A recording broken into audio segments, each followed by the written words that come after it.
ഒരിക്കൽ ഫ്രാൻസിസ് സാലസിൻ്റെ അടുത്തേക്ക് ഒരു യുവാവ് കടന്നു വന്നു. എന്നിട്ട് പറഞ്ഞു, എനിക്ക് ഈ ലോകത്തിന് വേണ്ടി എന്തെങ്കിലുമൊക്കെ ചെയ്യണം, ലോകത്തിൽ സമാധാനം കൊണ്ടുവരണം, അതിന് ഞാൻ എന്താണ് ചെയ്യേണ്ടത്? ഈ യുവാവ് ഫ്രാൻസിസ് സാലസിനെ കാണാൻ വേണ്ടി വന്നപ്പോൾ വളരെ ശക്തിയോടുകൂടെ ആ വാതിൽ പിടിച്ചടയ്ക്കുകയാണ് ഉണ്ടായത്. ഫ്രാൻസിസ് സാലസ് അദ്ദേഹത്തോട് പറഞ്ഞു, നിനക്ക് ലോകത്തിൽ സമാധാനം കൊണ്ടുവരണമെന്നുണ്ടെങ്കിൽ നീ വാതിലുകൾ പതിയെ അടയ്ക്കുക, ലോകത്തിൽ സമാധാനം തന്നെത്താൻ വന്നുകൊള്ളും. സ്നേഹമുള്ളവരെ, പലപ്പോഴും നമ്മിലുള്ള അസംതൃപ്തിയാണ് സമൂഹത്തിൽ അസംതൃപ്തിയായിട്ട് മാറുക.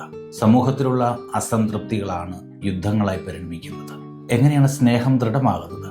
സ്നേഹം ദൃഢമാകുന്നത് ചെറിയ ചെറിയ കാര്യങ്ങളിലൂടെ, കരുതലുകളിലൂടെ എല്ലാ ദിവസവും മുന്നോട്ട് പോകുമ്പോഴാണ്. ലോകത്തിൽ സമാധാനം ഉണ്ടാകുന്നത് എങ്ങനെയാണ്? നമ്മുടെ ഹൃദയത്തിനുള്ളിൽ ശാന്തി നിലനിൽക്കുമ്പോഴാണ്. വിവാഹസദ്യക്ക് പപ്പടം വിളമ്പിയില്ല എന്ന് പറഞ്ഞ് വഴക്കുണ്ടാക്കി എന്നൊരു ന്യൂസ് ഈയിടെ കണ്ടു. കേരളത്തിൽ മലയാളികൾക്ക് പപ്പടം മേടിക്കാൻ ഇത്ര ദാരിദ്ര്യമുണ്ടോ? മനുഷ്യൻ്റെ ഉള്ളിലുള്ള അസ്വസ്ഥത, അസംതൃപ്തി, ഇതൊക്കെയാണ് വഴക്കുകളായിട്ട് രൂപാന്തരപ്പെടുന്നത്. ഈ നോമ്പുകാലത്ത് മനസ്സിൽ ശാന്തിയും സമാധാനവും നിറയ്ക്കാൻ നമുക്ക് പരിശ്രമിക്കാം.